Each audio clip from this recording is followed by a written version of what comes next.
जय हिंद दोस्तों, आप सभी का एक बार फिर से मेरे YouTube चैनल दिव्यराज क्लासेस में हार्दिक स्वागत है।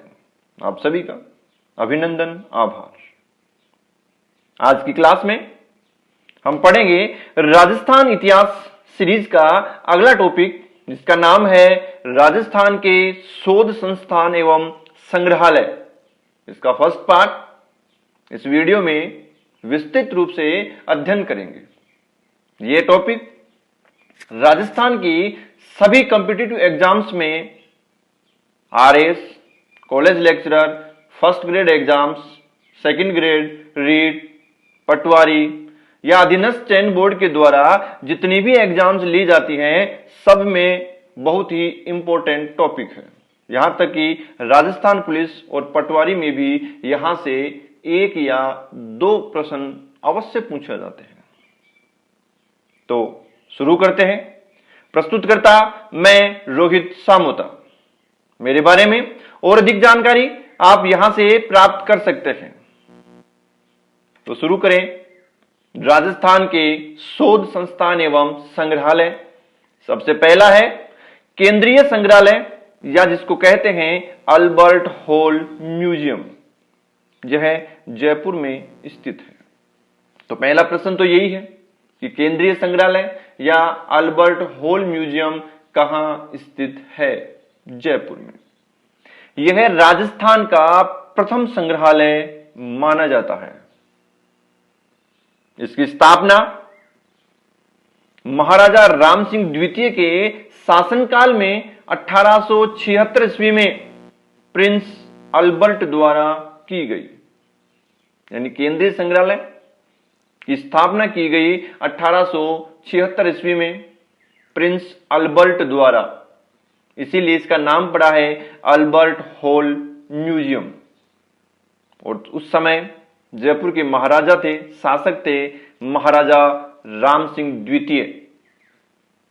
फिर 1886 ईस्वी में सर एडवर्ड बेडफोर्ड ने इसको जनता के लिए खोल दिया। यह केंद्रीय संग्रहालय, या जिसे अल्बर्ट हॉल म्यूजियम कहते हैं, भारतीय तथा मुगल शैली में निर्मित है। इसमें 1506 से लेकर 1922 ईस्वी तक जयपुर के राजाओं के चित्र तथा उनके राज चिन्ह प्रदर्शित हैं।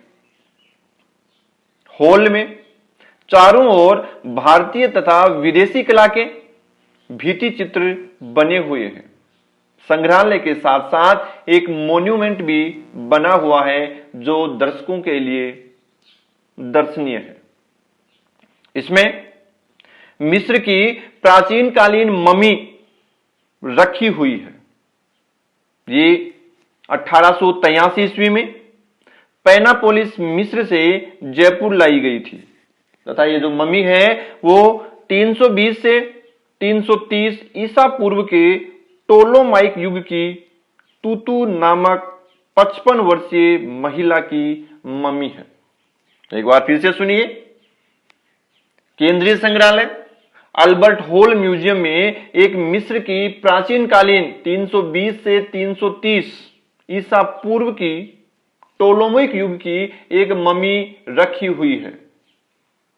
जो ये मम्मी है वो 1883 ईस्वी में एक प्रदर्शनी के दौरान पैनापोलिस मिस्र से जयपुर लाई गई थी। और यह मम्मी 55 वर्षीय एक महिला की मम्मी है जिसका नाम था तूतू। नोट लगा के लिखा है नीचे कि भारत में जयपुर के साथ साथ हैदराबाद, मुंबई, बड़ौदा, कोलकाता व लखनऊ में भी मम्मी है। अगला है राजस्थान पुरातत्व एवं संग्रहालय विभाग जयपुर। जिसकी स्थापना 1950 ईस्वी में हुई थी। इस राजस्थान पुरातत्व एवं संग्रहालय विभाग का क्या कार्य है?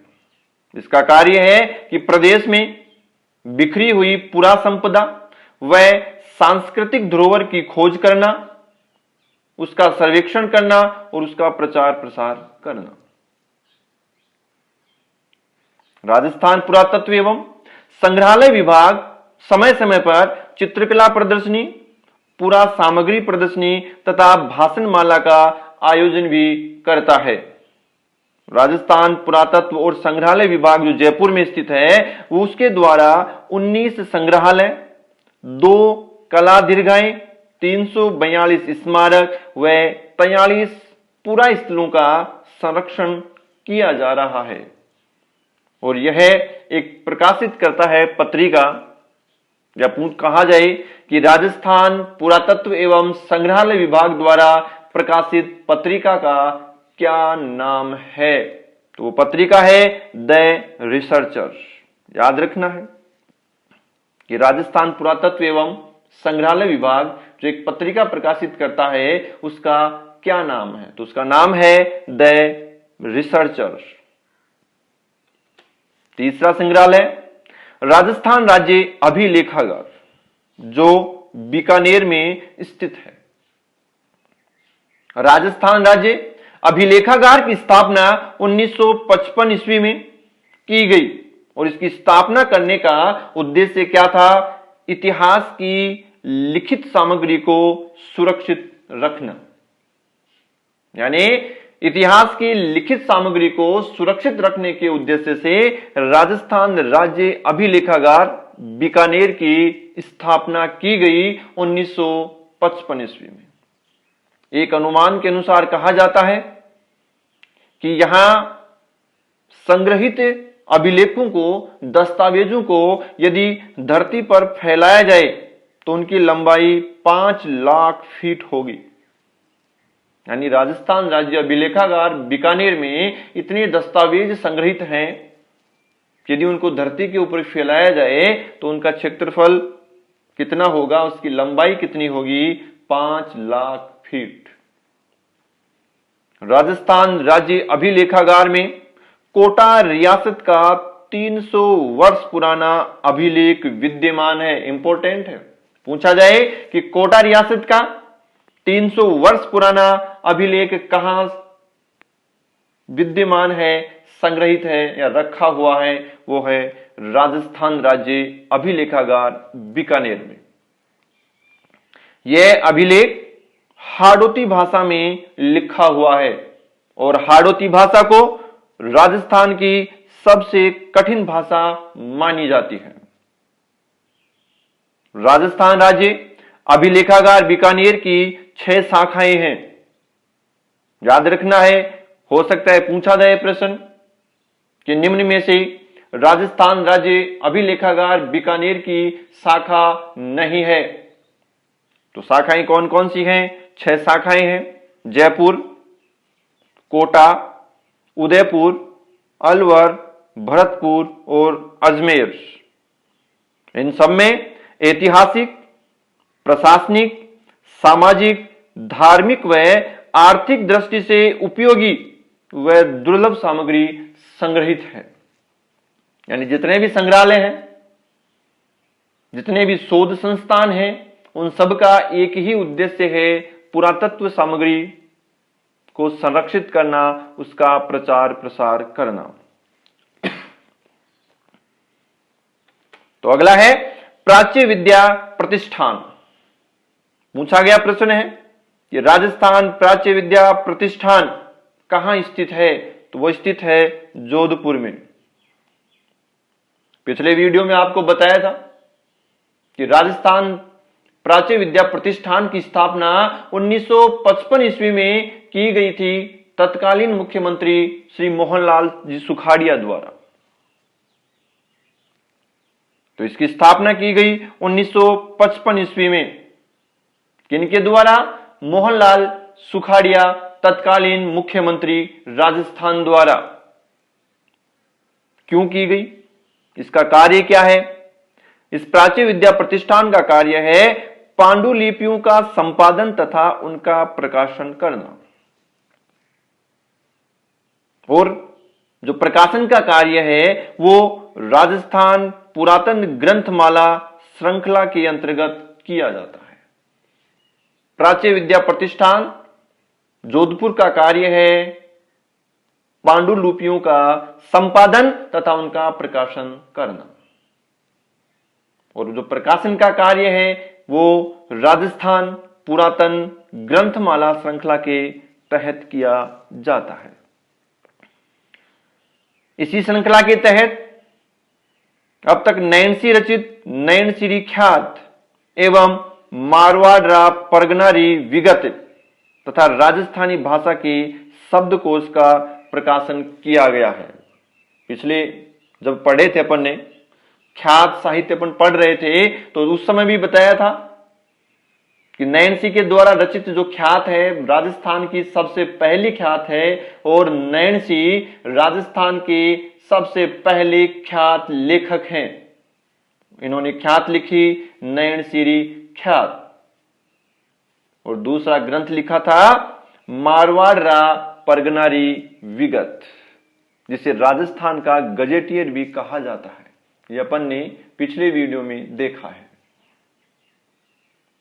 तो प्राच्य विद्या प्रतिष्ठान जोधपुर द्वारा नैनसिरी ख्यात तथा मारवाड़ परगनारी विगत एवं राजस्थानी भाषा के शब्दकोश का प्रकाशन किया गया है।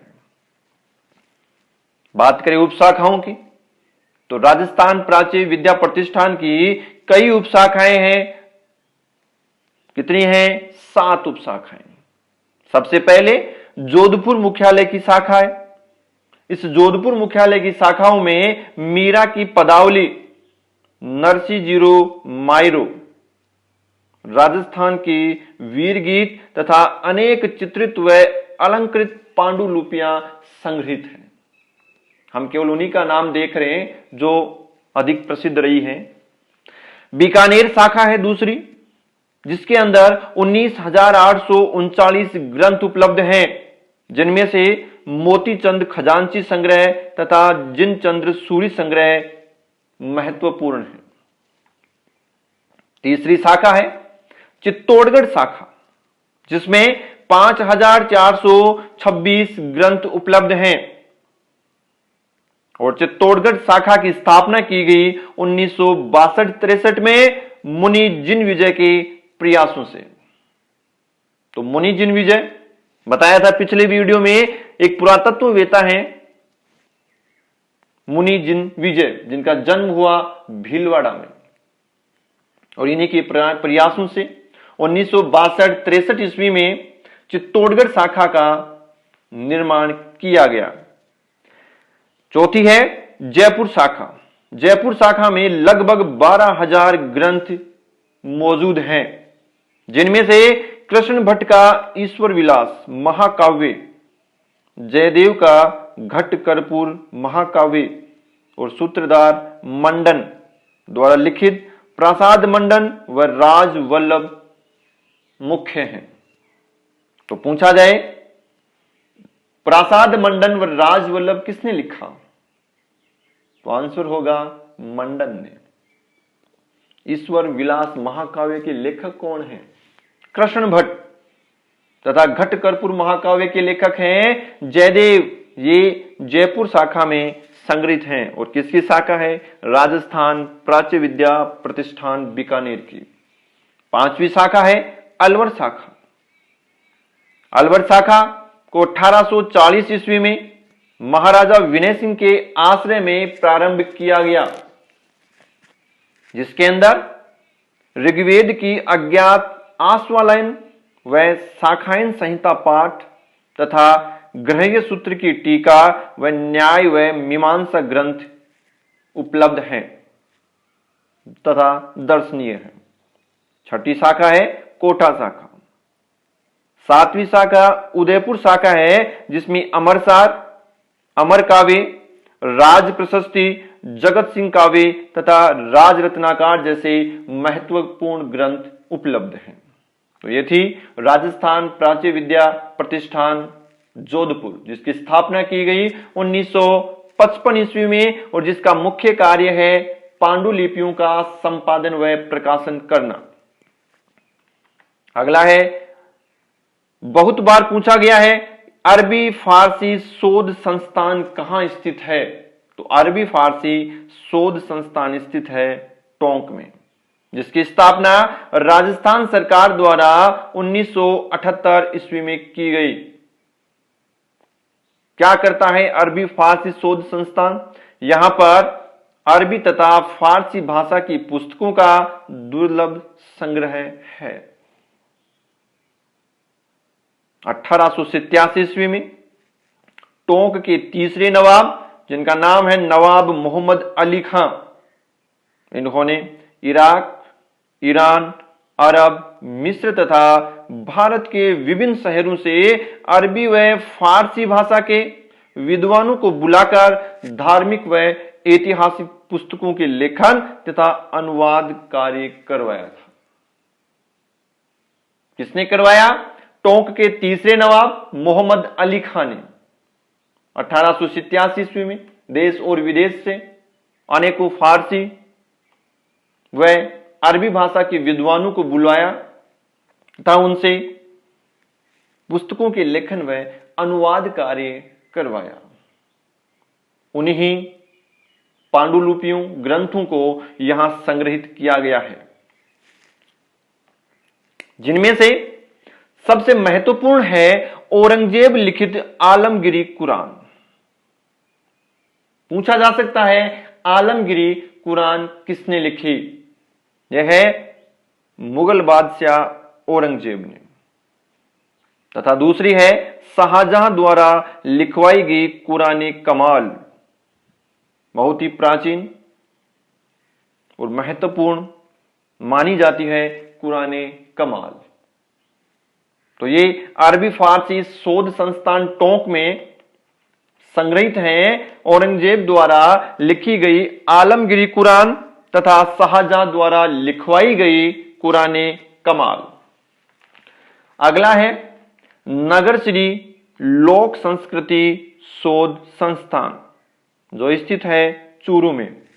इसकी स्थापना 1964 ईस्वी में की गई और इसके संस्थापक थे सुबोध कुमार अग्रवाल। यूं कहा जाए कि सुबोध कुमार अग्रवाल ने 1964 ईस्वी में नगर श्री लोक संस्कृति शोध संस्थान की स्थापना की। इसके अंदर सीकर, चूरू, नागौर और बीकानेर जिलों के लोक जीवन से जुड़े विभिन्न प्रसंग प्रदर्शित हैं। अगला है सर छोटू राम स्मारक संग्रहालय, जो स्थित है संगरिया हनुमानगढ़ में। पूछा गया है कि सर छोटू राम स्मारक संग्रहालय कहां स्थित है? संगरिया हनुमानगढ़ में। एक बार पूछा गया है कि जवाहरलाल नेहरू ने निम्न में से किस संग्रहालय का अवलोकन किया? तो वो भी है सर छोटू राम स्मारक संग्रहालय। इस संग्रहालय की स्थापना की गई स्वामी केशवानंद द्वारा। इस संग्रहालय में इतिहास, पुरातत्व, कला व लोक जीवन से संबंधित सामग्री प्रदर्शित है, जिनमें मुख्य है एक विशाल कमंडल तथा महाराजा रणजीत सिंह के दरबार और चैंबर ऑफ प्रिंसेस की 14 फरवरी 1921 की फोटो। ये प्रदर्शित है सर छोटू राम स्मारक संग्रहालय संगरिया हनुमानगढ़ में। इस संग्रहालय का अवलोकन किया श्री जवाहरलाल नेहरू, श्री लाल बहादुर शास्त्री, श्रीमती इंदिरा गांधी तथा चौधरी चरण सिंह जी ने। तो इन गणमान्य नेताओं, इनके साथ साथ अन्य गणमान्य नेताओं ने भी इस संग्रहालय का अवलोकन किया है। अगला है प्राकृतिक इतिहास संग्रहालय जयपुर। इंपॉर्टेंट है, पूछा जाए कि प्राकृतिक इतिहास संग्रहालय कहां स्थित है, तो वो है जयपुर में। इसकी स्थापना किसने की? कैलाश सांखला ने, जो पर्यावरणविद रहे हुए हैं कैलाश सांखला। इसमें सजीवों यानी जीवों तथा वनस्पतियों की उत्पत्ति और विकास का वृतांत दर्शाया गया है। प्राकृतिक इतिहास संग्रहालय में पूछा जाए ऐसा कौन सा संग्रहालय है जिसमें सजीवों की उत्पत्ति और विकास के वृत्तांत को दर्शाया गया है, और एक ऐसा दर्शाने वाला यह प्रदेश का एकमात्र संग्रहालय है, प्राकृतिक इतिहास संग्रहालय जयपुर। अगला है बागोर का हवेली संग्रहालय, और बागोर की हवेली है उदयपुर में। तो बागोर का हवेली संग्रहालय उदयपुर, जिसकी स्थापना की गई दिसंबर 1997 ईस्वी में, और यहां पर राजपूत जीवन शैली, उनकी वेशभूषा, तत्कालीन आभूषण, हथियार, मनोरंजन, उत्सव, त्योहारों एवं तत्कालीन लोक कला व संस्कृति का प्रदर्शन किया गया है। जिसमें बागोर की हवेली संग्रहालय उदयपुर में। अगला संग्रहालय है कालीबंगा संग्रहालय, और याद होगा कालीबंगा कहां स्थित है? कालीबंगा सभ्यता स्थित है सरस्वती नदी के बाएं तट पर हनुमानगढ़ जिले में, और कालीबंगा संग्रहालय की स्थापना की गई 1985-86 ईस्वी में, और उद्देश्य क्या था कि कालीबंगा सभ्यता से प्राप्त पुरातत्व सामग्री को संग्रहित करना, प्रदर्शित करना। यहां पर पूरा सामग्री, उत्खनन के विभिन्न चरणों के चित्र, जुटे हुए खेत का चित्र, कब्रिस्तान, नगर योजना तथा परकोटे आदि का चित्र प्रदर्शित है। बहुत बार पूछा गया है कि जुटे हुए खेत का दृश्य किस सभ्यता को दर्शाता है? कालीबंगा सभ्यता को। अगला संग्रहालय है जनजाति संग्रहालय उदयपुर, जिसकी स्थापना की गई 1983 ईस्वी में माणिक्यलाल वर्मा जनजाति शोध संस्थान द्वारा। पूछा जा सकता है जनजाति संग्रहालय की स्थापना किसके द्वारा की गई? माणिक्यलाल वर्मा जनजाति शोध संस्थान द्वारा। इसका उद्देश्य क्या है स्थापना करने का?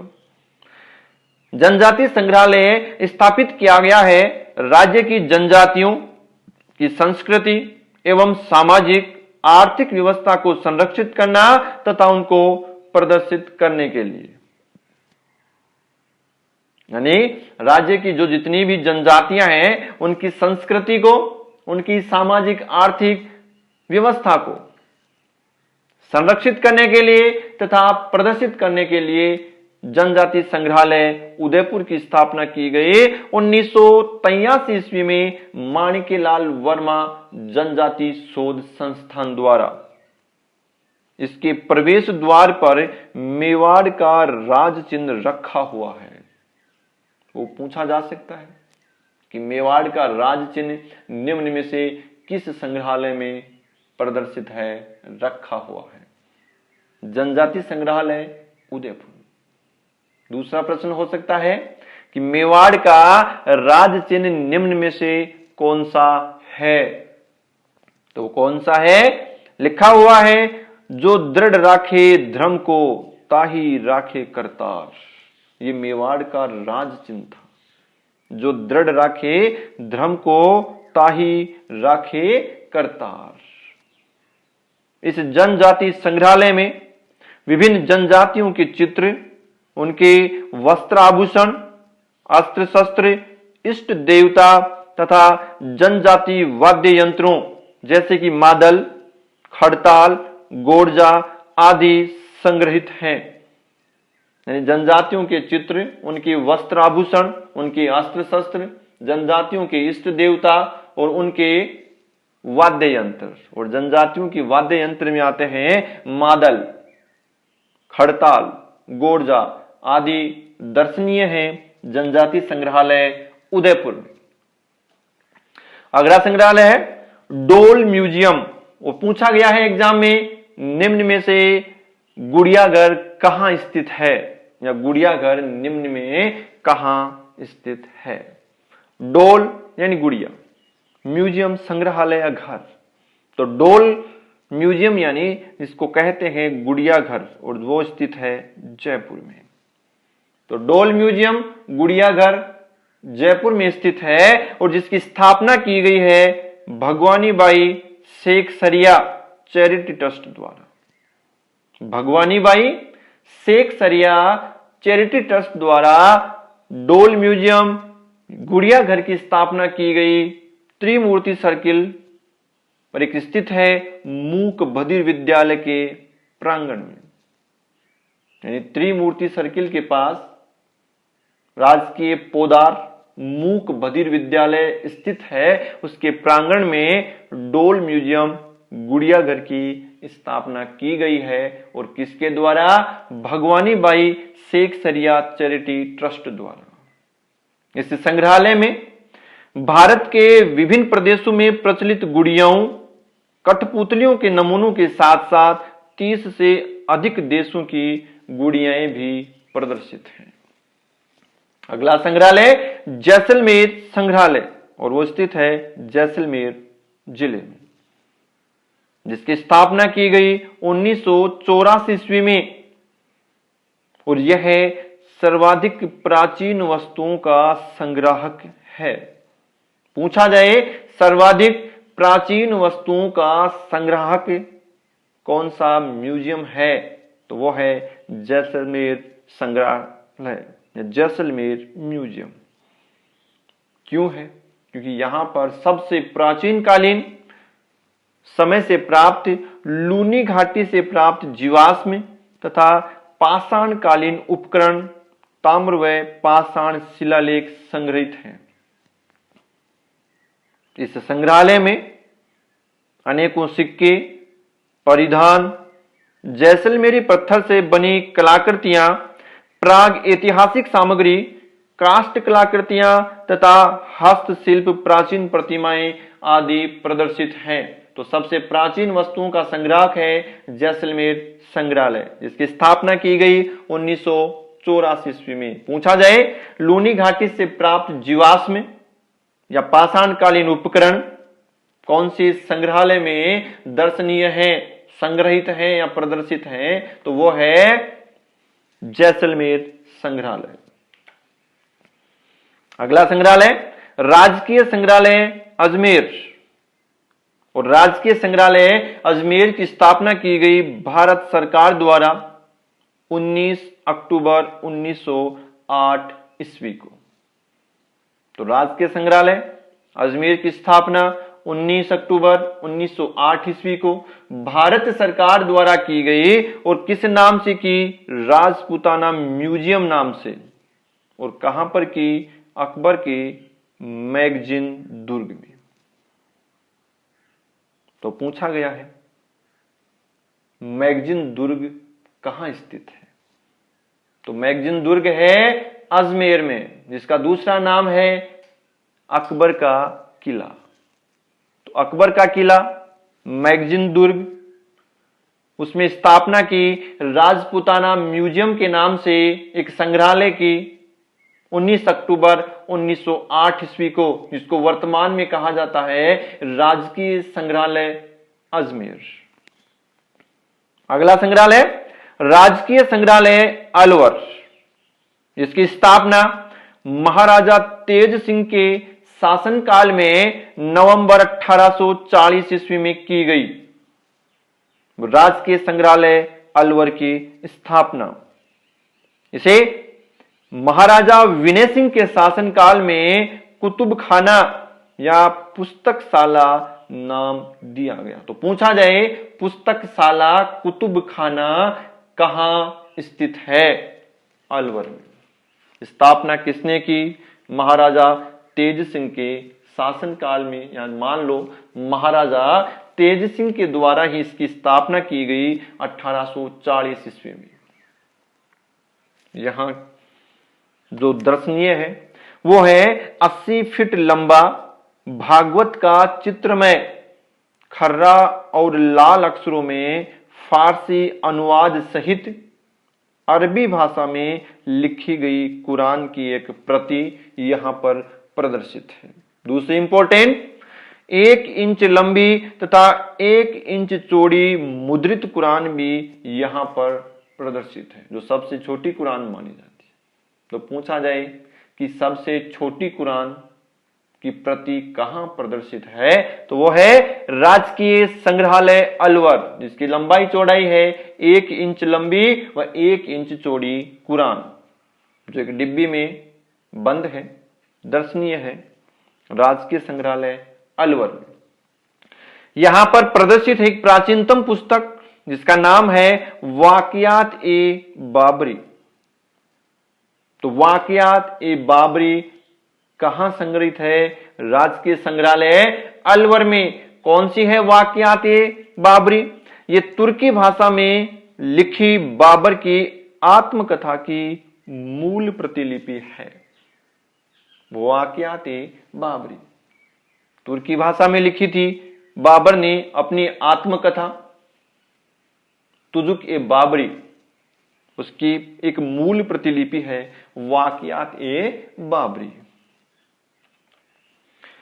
अगला संग्रहालय लोक कला मंडल उदयपुर, और बहुत बार पूछा गया है लोक कला मंडल कहां स्थित है। लोक कला मंडल स्थित है उदयपुर में, जिसकी स्थापना की देवीलाल सामर द्वारा 1942 ईस्वी में। और कहां स्थापना की? उदयपुर में। तो लोक कला मंडल उदयपुर की स्थापना की गई है 1942 ईस्वी में देवीलाल सामर द्वारा। और इसकी स्थापना का क्या उद्देश्य है? राज्य की पारंपरिक एवं विलुप्त हो रही कलाओं के संरक्षण, खोज व संवर्धन करने के लिए तथा उनके समन्वित विकास करने हेतु। राज्य की पारंपरिक व विलुप्त हो रही कलाओं के संरक्षण, खोज व संवर्धन के साथ साथ उनके समन्वित विकास के लिए लोक कला मंडल उदयपुर की स्थापना की गई देवीलाल सामर द्वारा। जैसे ही आप लोक कला मंडल में प्रवेश करते हो, प्रवेश करते ही दीवार पर पाबूजी की पूर्ण फड़ लगी हुई है। यानी जैसे ही लोक कला मंडल में प्रवेश करेंगे, दीवार के ऊपर पाबूजी की पूरी फड़ लगी हुई है, संपूर्ण फड़। अन्य दीवारों पर फड़वाचक भोपा भोपिन की नृत्य मुद्रा में आदमकद आकृतियां चित्रित हैं। यहां पर अनेक देशी व विदेशी पुतलियां, कठपुतलियां भी हैं, जिनमें बंगाल, बिहार, उड़ीसा, राजस्थान, गोवा, आंध्र प्रदेश के साथ साथ जर्मनी, पोलैंड, रूस, इंडोनेशिया, हॉलैंड, इंग्लैंड तथा चेकोस्लोवाकिया आदि विदेशी कठपुतलियां भी संग्रहित हैं। तो ऐसा कौन सा संग्रहालय, कौन सा संस्थान है जहां पर देशी तथा विदेशी कठपुतलियां संग्रहित हैं? वो है लोक कला मंडल उदयपुर। अगला है राजकीय संग्रहालय चित्तौड़गढ़, जिसकी स्थापना 1968 ईस्वी में फतेह प्रकाश महल में की गई। तो राजकीय संग्रहालय चित्तौड़गढ़ की स्थापना की गई 1968 ईस्वी में। कहां स्थित है? फतेह प्रकाश महल चित्तौड़ में। यहां पर मुख्य दर्शनीय भक्तिमती मीरा से संबंधित चित्र है। साथ ही बस्सी चित्तौड़गढ़ की काष्ठ कलाकृतियों के नमूने भी यहां प्रदर्शित हैं, जिनमें ईसर, गणगौर तथा रासलीला के दृश्य मुख्य दर्शनीय हैं। अगला संग्रहालय है राजकीय संग्रहालय आहड़। आहड़ उदयपुर से या उदयपुर में ताम्रवती आघाटपुर टीले के ऊपर स्थित है और इसके उत्खनन करता है अक्षय कीर्ति व्यास तथा रतनचंद अग्रवाल। आहड़ सभ्यता के उत्खननकर्ता कौन थे? अक्षय कीर्ति व्यास और रतन चंद्र अग्रवाल। इस राजकीय संग्रहालय आहड़ में आहड़ सभ्यता से प्राप्त उत्खनन से जो प्राप्त सामग्री है तथा ताम्र पाषाण युगीन मृद भांड का प्रदर्शन किया गया है। कहां पर? राजकीय संग्रहालय आहड़ उदयपुर में। अगला संग्रहालय लोक वाद्यों का संग्रहालय, और इंपॉर्टेंट है, पूछा गया है लोक वाद्यों का संग्रहालय कहां स्थित है? जोधपुर में। तो लोक वाद्यों का संग्रहालय स्थित है जोधपुर में, जो कि राजस्थान संगीत नाटक अकादमी जोधपुर में स्थित है। तो यह भी इंपॉर्टेंट कि राजस्थान संगीत नाटक अकादमी कहां स्थित है? जोधपुर में। लोक वाद्यों का संग्रहालय भी कहां स्थित है? जोधपुर में। इस संग्रहालय में चारों प्रकार के वाद्यों का संग्रह है। और चारों प्रकार के कौन से वाद्य? अवनद वाद्य, तत्वाद्य, घन व सुशीर। अवनद, तत्व, घन व सुशीर चारों प्रकार के वाद्यों का संग्रह है लोक वाद्यों के संग्रहालय जोधपुर में। इन वाद्यों में मुख्यतया हैं जंतर, अलगोजा, रावण हत्ता, कामायचा, खोज, नड़ आदि वाद्य। अगला संग्रहालय राजकीय संग्रहालय कोटा। इसकी स्थापना की डॉक्टर मथुरालाल शर्मा के प्रयासों से 1946 ईस्वी में राजकीय संग्रहालय कोटा की नींव रखी गई। कब? 1946 ईस्वी में। किनके प्रयासों से? डॉक्टर मथुरालाल शर्मा के प्रयासों से। इस संग्रहालय में जो चित्रशाला बनी हुई है उसमें 17वीं शताब्दी से 19वीं शताब्दी के लघु चित्र दर्शनीय हैं।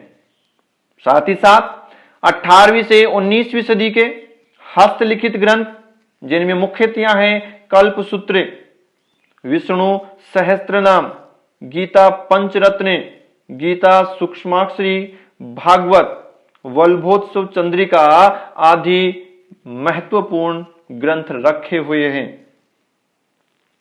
साथ ही साथ इस राजकीय संग्रहालय कोटा में मध्य पाषाण युग के पाषाण उपकरण, उस समय के मृद पात्र, उस समय सभी देवालयों में स्थित मूर्तियां, उत्कीर्ण पाषाण स्तंभ, शिलालेख, उस समय के अस्त्र शस्त्र, पट्ट परिधान तथा अनेकों रियासतों के सिक्के प्रदर्शित हैं या संग्रहित हैं। कहां पर संग्रहित हैं? राजकीय संग्रहालय कोटा में। आशा करता हूं मेरा वीडियो आपको पसंद आया होगा और मेरे द्वारा दी गई जानकारी आपको आगामी सभी प्रतियोगी परीक्षाओं में सफलता दिलाएगी। तो मेरे चैनल दिव्यराज क्लासेज को अधिक से अधिक लाइक करें, सब्सक्राइब करें और शेयर करें। साथ ही बेल आइकन भी दबाएं ताकि अगले वीडियो का नोटिफिकेशन आपको समय समय पर उपलब्ध हो सके।